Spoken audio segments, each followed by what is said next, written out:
औज़ुबिल्लाहिमिनश्शैतानिर्रजीम बिस्मिल्लाहिर्रहमानिर्रहीम। अस्सलामु अलैकुम वरहमतुल्लाहि वबरकातुहू। जी व्यूअर्स, क्या हाल चाल है? उम्मीद करते हैं कि आप सब अल्लाह ताला के फज़ल व करम से ठीक ठाक होंगे और खुश होंगे। आज एक नई वीडियो लेकर आपकी खिदमत में हाज़िर हुए हैं और जैसा कि हमने आपको पिछली वीडियो में बताया था कि हम बात करेंगे दास्तान ईमान फ़रोशों की, उसकी एक सीरीज़ उसको हम मुकम्मल करेंगे और इस सीरीज़ में हम बात करेंगे सुल्तान सलाहुद्दीन अय्यूबी के हालात ज़िंदगी और हयात के बारे में।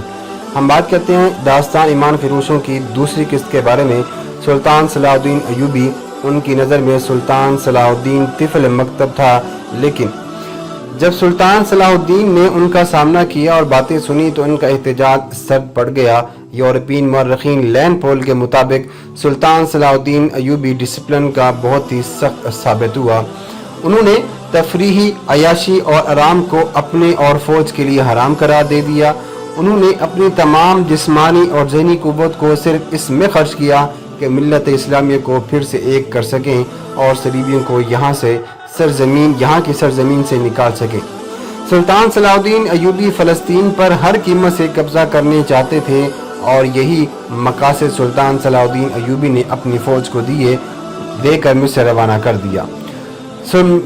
मिस्र का वासराय बनकर सुल्तान ने कहा कि अल्लाह ने मुझे मिस्र की सरजमीन दी है और अल्लाह ही मुझे फ़लस्तीन भी अता करेगा। मगर मिस्र पहुंचकर सुल्तान सलाहुद्दीन अय्यूबी पर इंकशाफ हुआ कि उसका मुकाबला सिर्फ सलीबियों से ही नहीं बल्कि उसके अपने मुसलमान भाइयों ने उनकी राह में बड़े बड़े हसीन जाल बना रखे हैं जो सलीबियों के अज़ाइम और जंगी कुव्वतों से ज़्यादा ख़तरनाक हैं। ये तो था एक मुख्तसर सा तारुफ।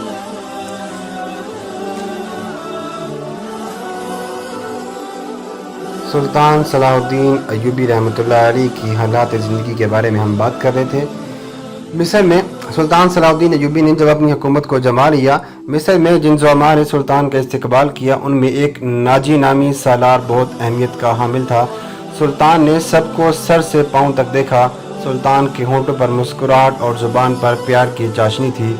बाज़ पुराने अफसरों ने सुल्तान को ऐसी नज़रों से देखा जिनमें तंज़ और तमस्सुख था। वो सिर्फ सुल्तान सलाहुद्दीन अय्यूबी के नाम से वाकिफ़ थे या ये कि ये एक शामी ख़ानदान का फ़र्द है और अपने चचा का जानशीन है। वो ये भी जानते थे कि नूरुद्दीन जंगी के साथ सुल्तान सलाहुद्दीन अय्यूबी का क्या रिश्ता है। उन सब की निगाहों में सुल्तान सलाहुद्दीन अय्यूबी की अहमियत बस उसके ख़ानदान बैकग्राउंड की वजह से थी या सिर्फ ये कि वो मिस्र का वासराय बनकर आया था। इसके सिवा उन्होंने सुल्तान सलाहुद्दीन अय्यूबी को कोई वक़्त ना दी क्योंकि वो उसको जानते भी ना थे। एक बूढ़े अफसर ने अपने साथ खड़े अफसर के कान में कहा, बच्चा है, इसे हम पाल लेंगे। उस वक्त के मौरख ये नहीं लिख पाए कि आया सुल्तान सलाहुद्दीन अय्यूबी ने उनकी नज़रें बाप ली थी कि नहीं। वो इस्तकबाल करने वाले उस हुजूम में बच्चा लग रहा था। अलबत्ता जब वो नाजी के साथ हाथ मिलाने के लिए रुका तो उसके चेहरे पर तब्दीली आ गई। वो नाजी से हाथ मिलाना चाहता था लेकिन नाजी जो उसके बाप की उम्र का था सबसे पहले दरबारी खुशामदियों की तरह झुका, फिर सुल्तान सलाहुद्दीन अय्यूबी से बगलगीर हो गया। उसने सुल्तान सलाहुद्दीन अय्यूबी की पेशानी को चूम कर कहा, मेरी खून का आखिरी कतरा भी आपकी हिफाजत के लिए होगा। तुम मेरे पास ज़िंदगी और श्रद्धा की अमानत हो। मेरी जान अज़मत इस्लाम से ज़्यादा कीमती नहीं। मोहतरम, अपने खून का एक एक कतरा संभाल कर रखें। सलीबी सियाह घटाओं की तरह चमा रहे हैं, सुल्तान ने कहा। नाजी जवाब में मुस्कुराए जिसे सुल्तान ने कोई लतीफ़ा सुनाया हो। सुल्तान सलाहुद्दीन अय्यूबी ने उस तजर्बाकार सालार की मुस्कुराहट को गालिबन नहीं समझ सका। नाजी फातिमी खिलाफत का परवरदा सालार था। वो मिस्र में बॉडीगार्ड्स का कमांडर इन चीफ था जिसकी नफरी 50,000 थी और सारी की सारी नफरी सोडानी थी।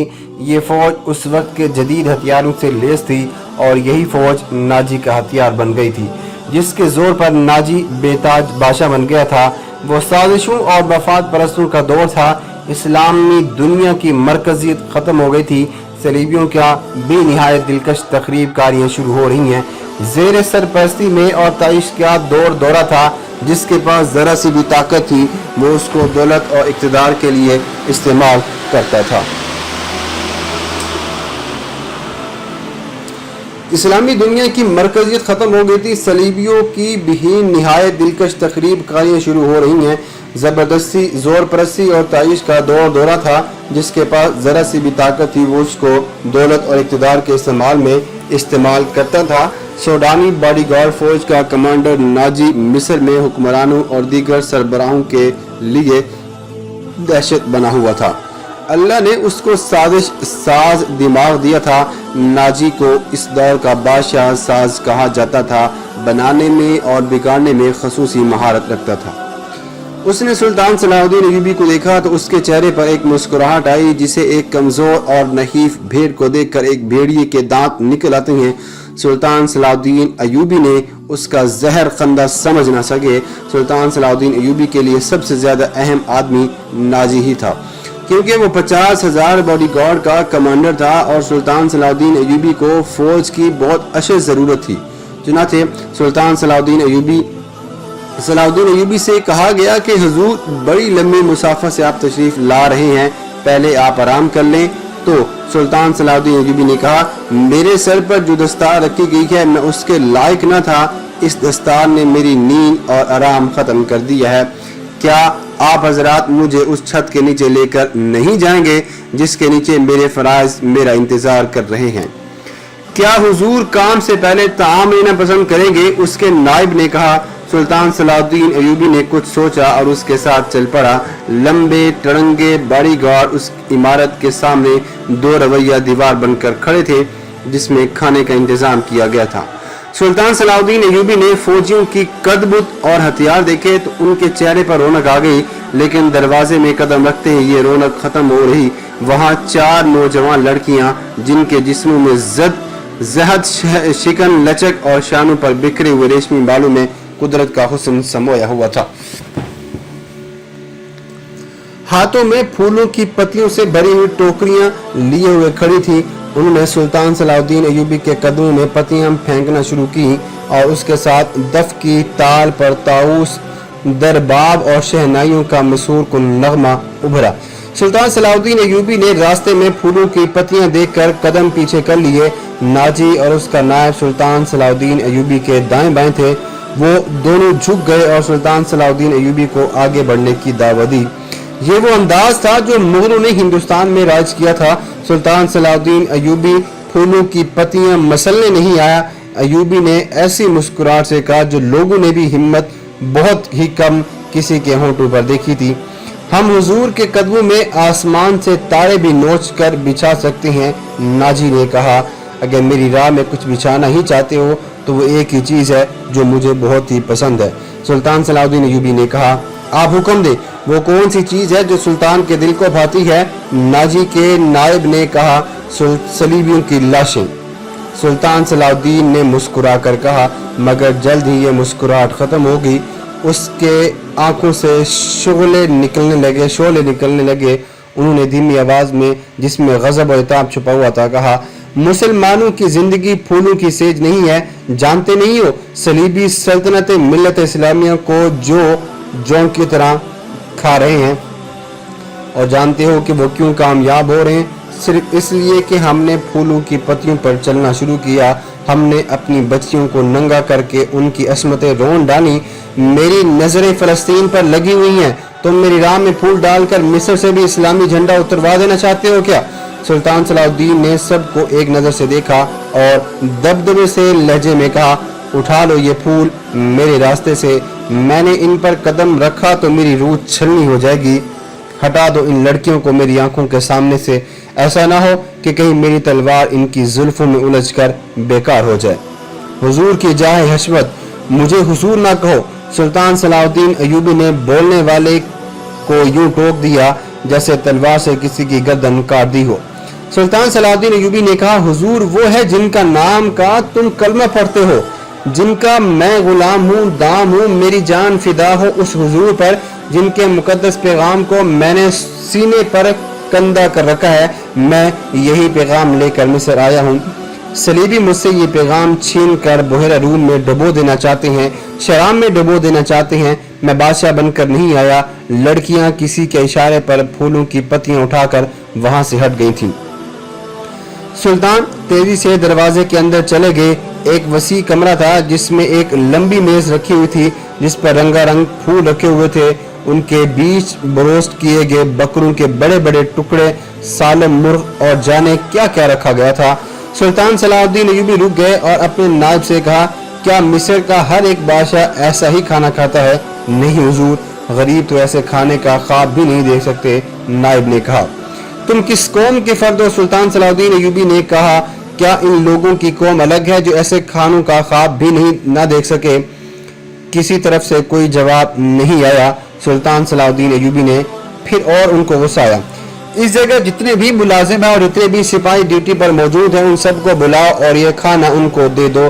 सुल्तान सलाहुद्दीन अय्यूबी ने लपक कर एक रोटी उठा ली, उस पर 2-3 बोटियां रखी और खड़े खड़े खाने लगे।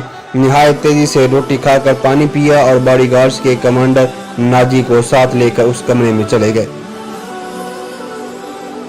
जो वायसराय का दफ्तर था। 2 घंटे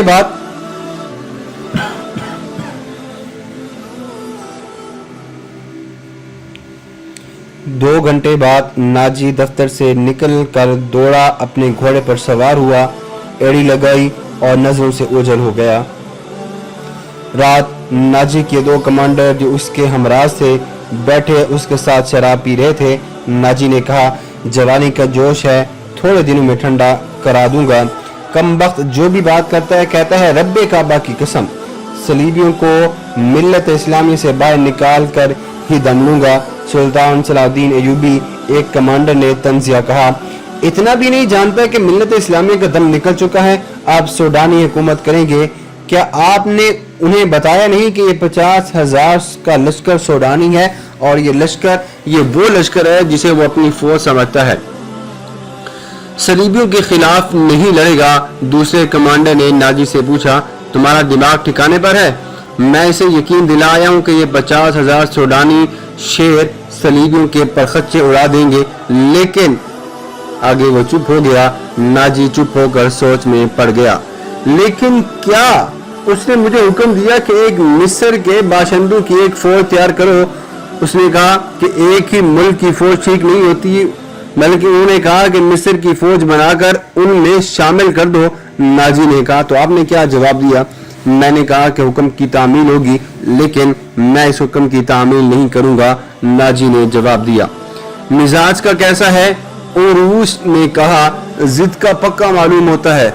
नाजी ने कहा, आपके दानिश और तजर्बे के आगे तो वो कुछ भी नहीं लगता। नया अमीर मिस्र बनकर आया है, कुछ रोज में ये नशा तारी रहेगा। दूसरे कमांडर ने कहा, मैं ये नशा उतरने नहीं दूंगा। इसी नशे में ही बदमस्त कर मार दूंगा। नाजी ने जवाब दिया। आज की कहानी वीडियो यहीं तक है। अभी ये किस्त जारी है। आज की दूसरी किस्त यहीं पर खत्म होती है। तीसरी किस्त इंशाल्लाह जल्द ही अपलोड कर दी जाएगी। आप इस नावल की सीरीज को अगर दिलचस्पी से पढ़ना चाहते हैं तो आप हमारी वीडियोस को मुकम्मल लास्ट तक देखिएगा। हम PDF की फाइल में भी और MS वर्ड की फाइल में भी इस कहानी को डिस्क्रिप्शन के लिंक में अपलोड कर देंगे। आप वहां से भी जाकर इसका लिंक और इसकी PDF की फाइल की जो शेप होती है, आप वहां से भी जाकर इसको डाउनलोड कर सकते हैं, पढ़ भी सकते हैं। अगर आपको हमारी वीडियो पसंद आई है तो हमारे चैनल को जरूर सब्सक्राइब कीजिएगा। Thanks for watching. अल्लाह निगहबान।